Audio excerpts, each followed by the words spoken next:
Is buying a non-standard construction property a good investment? Well, this is the question I'm often asked actually, and I'm going to be dealing with this in this video. So if you've been interested in non-standard construction properties and you're wondering whether you should invest in them or not, hey, keep watching.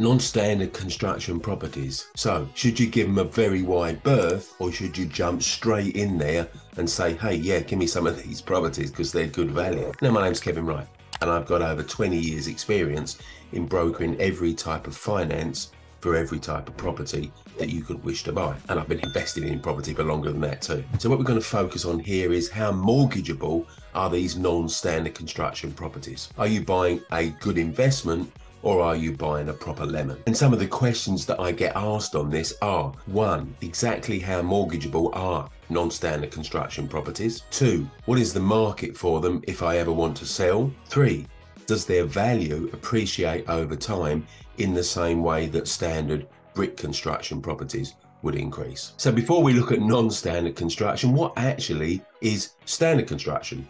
Well, in the UK, certainly in England and Wales, standard construction over the past century or longer has been brick or breeze block and brick, and anything else by definition is non-standard. And other non-standard construction materials have been used to varying degrees over the past century or more, and they've got varying degrees of mortgageability. And that varying degree of mortgageability is linked in some way to the life expectancy of the materials used. Looking at the extreme, in the aftermath of the Second World War and the need to create homes quickly for returning troops, there were prefabricated properties just knocked up with a very short lifespan. It was meant to be a temporary solution to a housing issue, and they're still being lived in today. So they're way past their sell-by date and certainly not mortgageable. Post-Second World War was a period of time in the latter part of the 20th century, which experienced huge expansion of public sector ownership. Now, council estates were built, new towns were planned and built, and the focus here was budget rather than build quality. So the various build contractors that are around at the time were selected on how cheaply they could build these estates, not the quality of the build. There's an important factor to bear in mind here. At this time, there was never any thought or concept that these houses or flats would be anything other than public ownership. So they were never built to be mortgageable, because it was never conceived at that point in time that people would be able to buy their own property. It was only at the back end of the 20th century that the legislation was created to enable this to happen. So in the 50s, 60s and 70s, when this major build program was in full force, they were built for the public sector to be owned by the public sector in perpetuity. Now, the other important factor is that most of the time, these properties were built to replace 19th century slum buildings. Hey, do you know I run in-person one-day events called Buy, Refurb, Refinance Summits? 2 great speakers plus me for a full day in a city near you. Look at the link below to see when the next one is for you.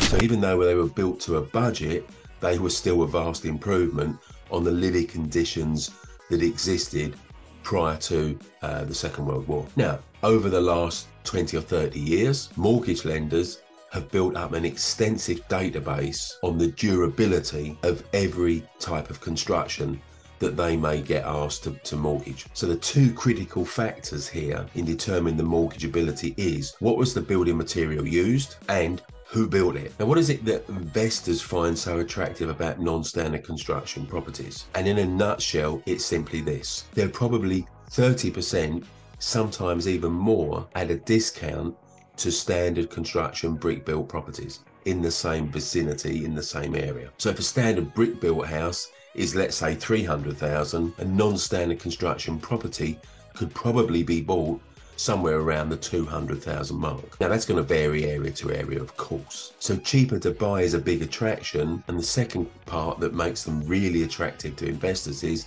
they rent out at pretty much the same monthly rate as these brick standard construction properties. Therefore, the rental yield is higher. No surprise that they gain the interest of investors, is it really? You know, from a tenant's point of view, brick built, non-brick built, what do they care? If internally it looks nice and it'll be a nice place to live, they'll pay the going rate. Now, the point with these non-standard construction properties is that as an investor, you're never going to get a full range of mortgage lenders. And you might have heard me say this before.